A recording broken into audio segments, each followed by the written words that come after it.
लक्ष्मण भैया को देखा। बात कीजिए ना उनसे यार।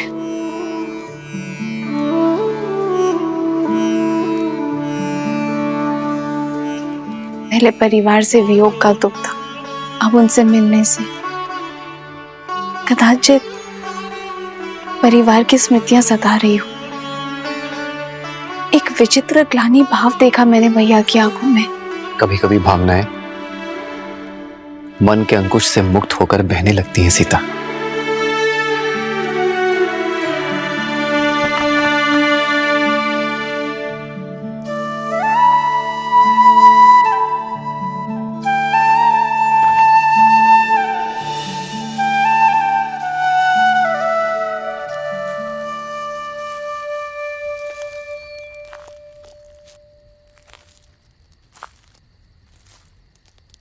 बैठो लक्ष्मण, बैठो।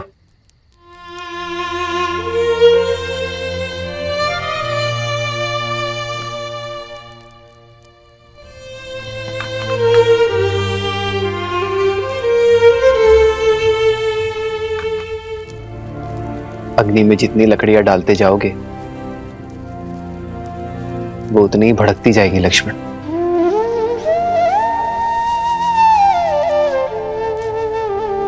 मन की अग्नि का भी यही नियम है। विचार के ईंधन डालते जाओगे तो वो धीमी कैसे पड़ेगी? मैंने पाप किया है भैया, स्वयं को बहुत छोटा अनुभव कर रहा हूं मैं। आपने बार बार समझाने का प्रयास किया मुझे, किंतु मेरी मति मारी गई। लक्ष्मण, अपने प्रिय भरत भैया को नहीं, उस पवित्र आत्मा को नहीं पहचान पाए, उस पर नहीं किया मैंने भैया। स्वयं को अत्यंत मलिन कर लिया है मैंने भैया। मैं स्वयं को क्षमा नहीं कर पा रहा हूं।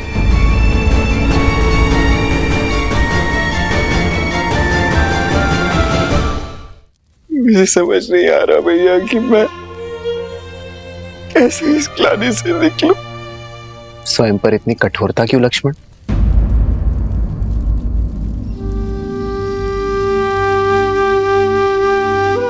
मेरे भाई ने कोई पाप नहीं किया है। तुमने भरत को हानि नहीं पहुंचाई है लक्ष्मण, बस मेरी रक्षा की है। और जिसके मन में रक्षा का भाव होता है वो मलिन हो ही नहीं सकता। ऐसी स्थिति, ऐसी परिस्थितियां ही तो हमें मनुष्य होने का आभास देती हैं लक्ष्मण। हमें बताती है कि हम सदैव उचित नहीं हो सकते। सीख देती है कि सोच समझकर, परिणाम विचार करके, शांत मन से निर्णय लेना, यही जीवन है। भैया, भैया आप बस मुझे क्षमा कर दीजिए, बस एक बार मुझे क्षमा कर दीजिए। मैं आपको आश्वासन देता हूँ कि इसके पश्चात मैं श्रेष्ठ होने का पूर्ण प्रयास करूंगा भैया। आपकी भांति बनने का पूरा प्रयास करूंगा भैया। आप बस इसी प्रकार मेरा मार्गदर्शन करते रहिए। आदेश दीजिए मुझे भैया, मैं आपके किसी आदेश का उल्लंघन नहीं करूंगा, कभी नहीं करूंगा भैया। लक्ष्मण, शांत हो जाओ। क्षमा मांगने की कोई आवश्यकता नहीं है तुम्हें लक्ष्मण। चित्रकूट रुकने का हमारा प्रयोजन सिद्ध हुआ लक्ष्मण। अब नहीं तुम्हारे मन में कोई मलिनता है और ना भरत के मन में कोई ग्लानि। अब हम निश्चिंत होकर अपना कर्तव्य पालन कर सकते हैं। हमें दंडकारण्य चलना चाहिए लक्ष्मण। तुम्हें स्मरण है ना, महर्षियों ने हमसे सहायता मांगी है। जी भैया। बस हम शीघ्र ही दंडकारण्य की ओर प्रस्थान करेंगे।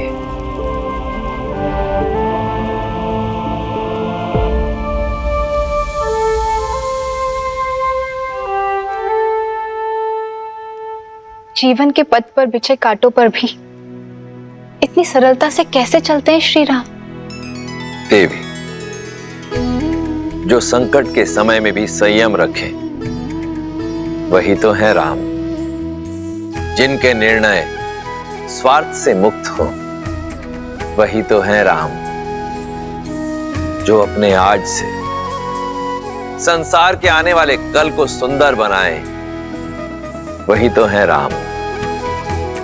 जो अपने कर्म अपने चरित्र से मर्यादा को परिभाषित करे परंतु स्वयं फिर भी सरल रहे वही तो है मर्यादा पुरुषोत्तम श्री राम।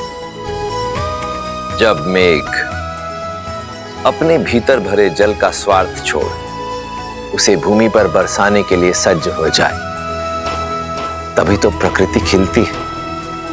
उसी प्रकार जब जब कोई मनुष्य अपने हित की चिंता छोड़ संसार के हित के विषय में सोचेगा, अपने कर्मों और चयन को समाज के उत्थान के साथ जोड़ेगा, तब तब उस मनुष्य के चरित्र में स्वयं श्री राम के चरित्र का पदार्पण होगा। जय श्री राम। जय श्री राम।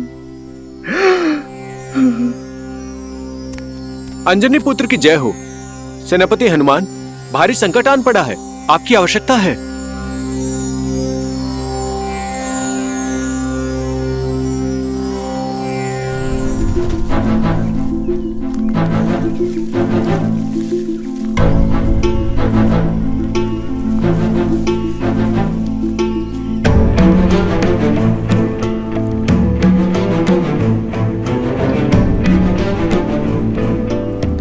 मानचित्र के अनुसार मार्ग तो यही है, परंतु यहाँ तो नदी है।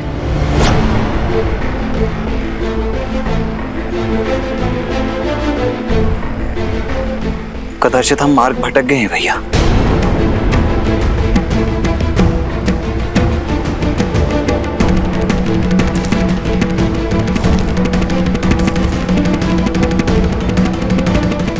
नहीं लक्ष्मण,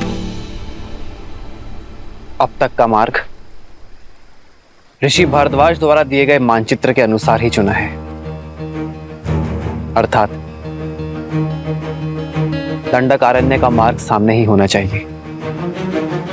परंतु यहाँ तो नदी है ना भैया, फिर कदाचित ऋषि भारद्वाज से मानचित्र बनाने में कोई त्रुटि हुई हो। नहीं लक्ष्मण, ऋषि भारद्वाज बहुत ज्ञानी और अनुभवी है। वर्षों बिताए हैं उन्होंने यहाँ। उनके ज्ञान पर संदेह करना उचित नहीं है। मार्ग हमारे सामने ही है लक्ष्मण,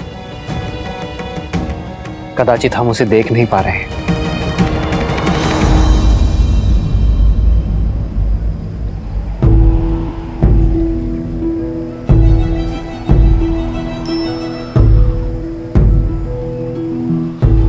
कदाचित इस वन में जैसा दिख रहा है वैसा है नहीं लक्ष्मण।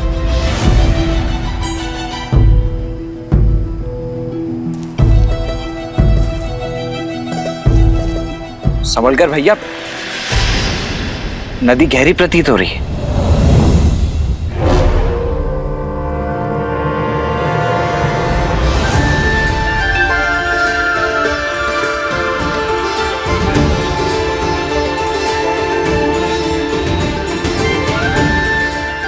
यहाँ कोई नदी नहीं है, केवल नेत्रों का भ्रम है। ऋषि भारद्वाज ने भी बताया था कि राक्षस मायावी है। कहीं ये भी किसी माया का भागी तो नहीं है? यदि मार्ग ढूंढना है तो माया से लड़ना होगा लक्ष्मण। जी भैया। आओ सीता।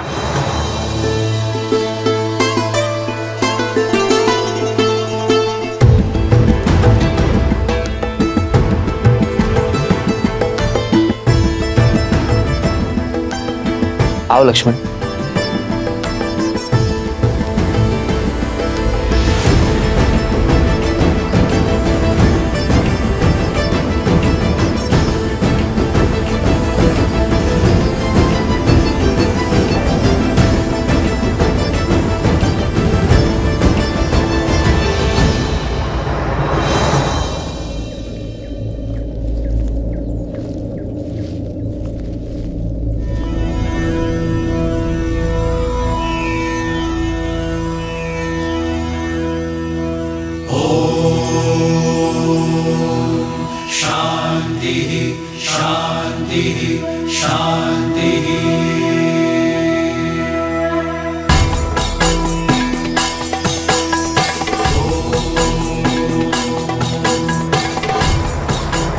राम, तुम आ गए?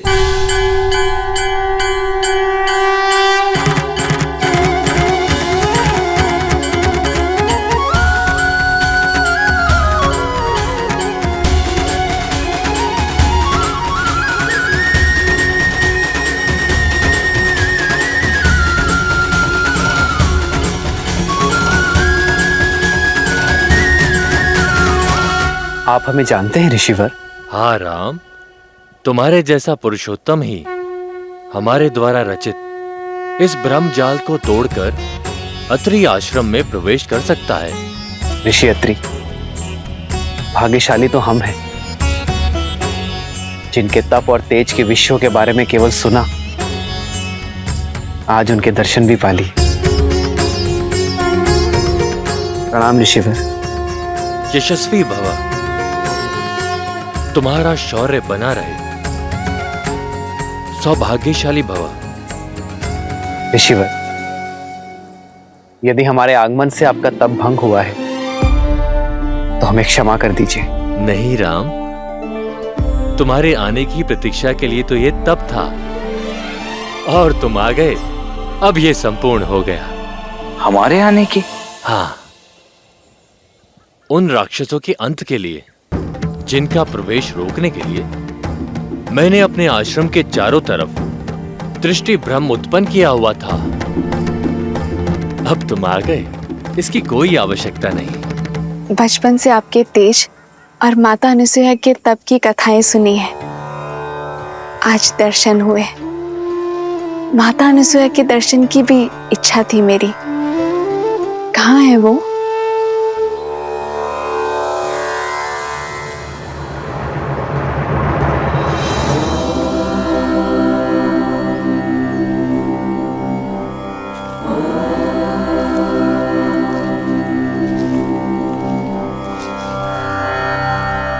प्रणाम अनुसुईया माता।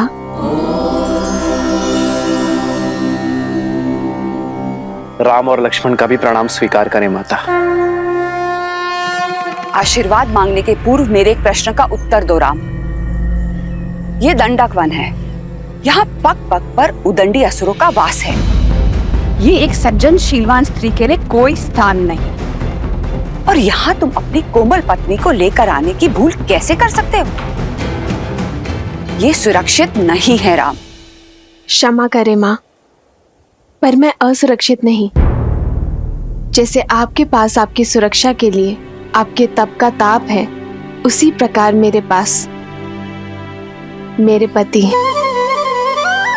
मेरे श्री राम का कवच है, भैया लक्ष्मण की सुरक्षा है। जिस प्रकार आप इसी वन में अपने पतिव्रता के बल से अपने पति की संगिनी बनकर रह रही हैं, उसी से प्रेरणा लेकर ये सीता भी आपकी ही भांति अपने पति की यात्रा में उनका साथ देगी। ऋषि भारद्वाज के आदेश से पीड़ित ऋषियों के तारण के लिए हम दंडक वन की ओर बढ़ रहे हैं। कदाचित यही हमारे वनवास के लिए नियति का उद्देश्य है ऋषिवर। ऐसे में आपसे भेंट हमारे लिए आशीर्वाद है। हम आशा करते कि आगे की परिस्थितियों, समस्याओं और उनके निवारण के लिए आप हमारे मार्गदर्शक बनेंगे। दंडकारण्य? क्या हुआ ऋषिवर, आप इतने चिंतित क्यों हो गए? दंडकारण्य कोई सामान्य वन नहीं है, सहस्त्र मायावी राक्षसों का गढ़ है राम।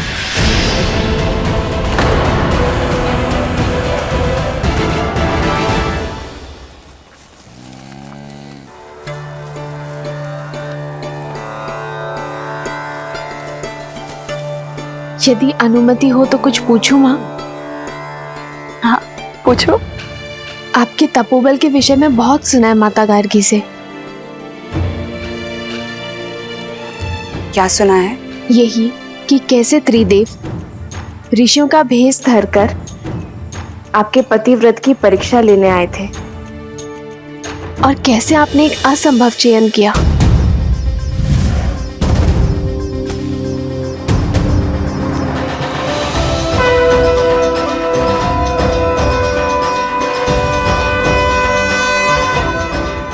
ब्राह्मणों की सेवा तो हर गृहस्थ का धर्म होता है। मैंने प्रयास किया है कि आपका हर संभव स्वागत कर सकूं। भोजन ग्रहण कीजिए देव।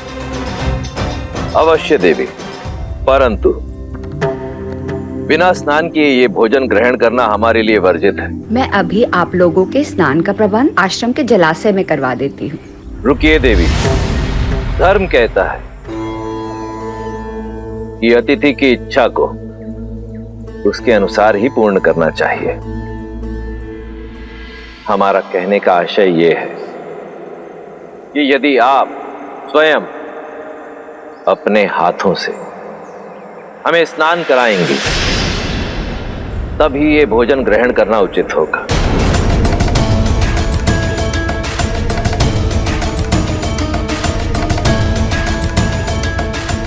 किस सोच में पड़ गई देवी? चयन आपका है। यदि आज हम ब्राह्मण ये भोजन ग्रहण करके इस आसन से उठेंगे तो ऋषि अत्रि का यश सर्वदा बना रहेगा।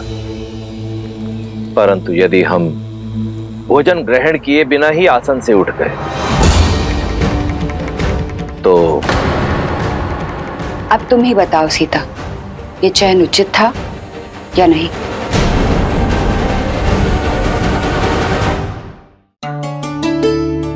चयन कठिन अवश्य था।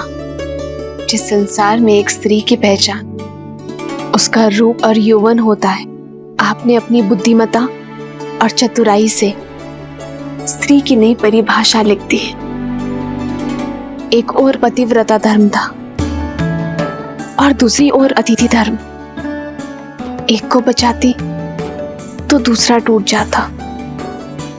ऐसे धर्म संकट में आपने अपने तप के बल से जो किया उससे न केवल दोनों धर्म का पालन हुआ बल्कि एक स्त्री की महानता और एक नारी के बल को नया आयाम मिला।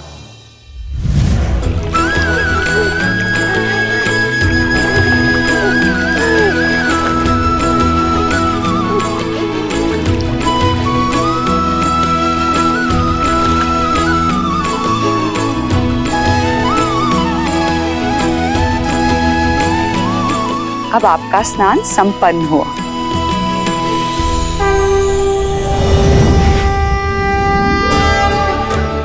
प्रणाम देवी। त्रिदेवियां एक सन्यासिन के घर, मैं धन्य हुई। कैसे करूं आपका स्वागत? हमें स्वागत नहीं, आपकी सहायता चाहिए देवी। हमारे पति त्रिदेव आपकी परीक्षा लेने गए थे पर अब तक अपने लोक नहीं लौटे। अच्छा, तो अतिथि के रूप में त्रिदेव आए थे। ये रहे।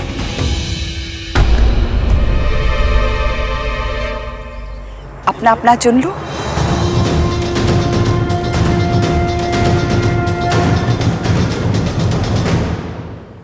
ये सब शिशु? हाँ, इन सब का आग्रह था कि मैं भोजन के पूर्व इन्हें अपने हाथों से स्नान कराऊं। मेरे पास और कोई विकल्प नहीं था, तो मैंने इन्हें शिशु में बदल के अपना धर्म पूर्ण किया। महान है आप और आपका पतिव्रता धर्म। कृपया हमारे पतियों को त्रिदेव बनाकर हमें पुनः लौटा दीजिए।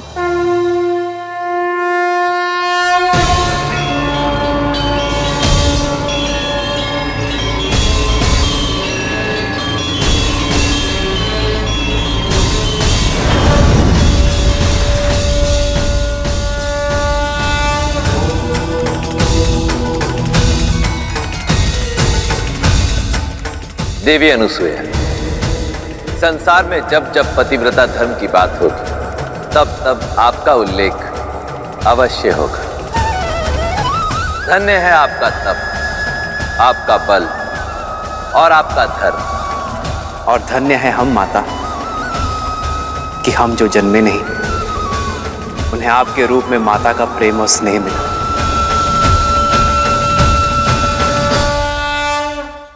कथा सुनना महत्वपूर्ण नहीं है, महत्व तो सीख का है जिसे ग्रहण करना आवश्यक है। बताओ, तुमने क्या सीखा सीता? जो सीखा उसी का बल लेकर तो इस मायावी वन में आ सकी हूं मैं माता। मैंने सीखा, यदि आपके हृदय में आपके जीवन साथी के लिए अटल प्रेम और अटल समर्पण हो, जब अपने प्रेम और समर्पण पर पूर्ण विश्वास हो, तो कोई माया ही क्या, संसार रचने वाले, चलाने वाले और नष्ट करने वाले त्रिदेव भी उस विश्वास को खंडित नहीं कर सकते माता। सारे संसार को उसके सामने नतमस्तक होना ही पड़ता है। तुम अद्भुत हो सीता। तुम्हारे आचरण और तुम्हारे विचारों ने मुझे जीत लिया है। तुमने अपने लिए मेरे मन में एक विशेष स्थान बनाया है सीता। मैं तुम्हें कुछ देना चाहूंगी।